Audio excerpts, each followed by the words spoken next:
Dear students, this is e-content for the program Bachelor of Social Work, Mangalore University, first semester. The subject is Basic Sociological Concepts and the session number is 6. The topic for this session is the kinds of societies. Let us begin with the recap of the previous class. In the previous class, the students understood the characteristics of society. The learning objective for this session is to understand different kinds of societies.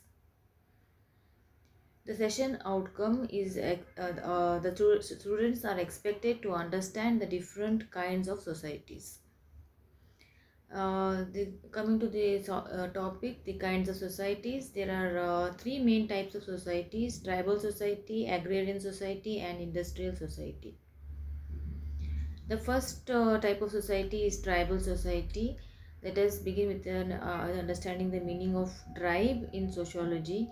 The tribe is a group of persons having a common definite territory, common dialect, common name, common religion, and a common culture.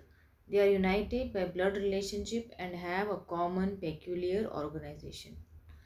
Now, let us understand the meaning of a tribal society. A tribal society is a type of primitive society which existed in the early period of human history, though it can be found even today in the backward regions of Africa, Asia, and Europe. Let us try to understand the characteristics of tribe. A tribe usually has a common territory. The people of the tribe are bound together by a strong sense of unity. They have a common language. They speak a common language. They are endogamous. They are usually bound together by blood relationships. We find a strong political organization in a tribe. It is an independent political organization. A tribe is usually headed by a tribal chief. Then there is a lot of importance to religion. They may worship some forces of nature or some ancestor. Usually all the tribal members, all the members of a tribe have a common name. Let us try to understand the structure and features of tribal society. The economic structure, the patterns of economic activity in tribal society are very simple and undifferentiated. The social life, the social life in the tribal society is simple, homogeneous, integrated, and undifferentiated. Let us try to understand the second type of society, that is agrarian society. In an agrarian society, the dominant type of economic activity is agriculture. The development of agriculture greatly altered the social structure and institutions. Man founded villages and thereby created the need for few forms of social structure and social control. Let us try to understand the structure and features of agrarian society. First of all, the occupational structure. This is characterized by domestication of plants and animals. Artisans like weavers, potters, blacksmiths, etc. emerged. Service providers such as sweeper, watchmen, domestic servants, etc. are also seen. The forms of land ownership include landlords, supervisory farmers, cultivators, and sharecroppers. It is characterized by the village community system. There is a minimal division of labor, and the family has a very important role as a reproductive and child rearing agency and also as an economic unit. There is a strong sense of unity in agrarian society. We find informal means of social control, and overall the society is characterized by a lot of simplicity and uniformity. Let us try to understand the third type of society, that is the industrial society. The industrial society emerged as a consequence of the Industrial Revolution, which brought about immense changes in the social structure. Let us have a look at the features of industrial society. It is characterized by the emergence of modern family. There were immense changes in the economic institutions such as private property, division of labor, profit, competition, wage, and credit. We also find the emergence of occupational subcultures in the industrial society. We also see segmentalized roles, specialization in occupations.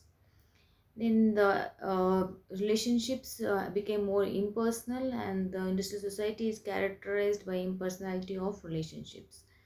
There is also a movement, a change, that is movement from status to contract, that is you're not born with the status, but it is not ascribed to you, but rather you have to earn it.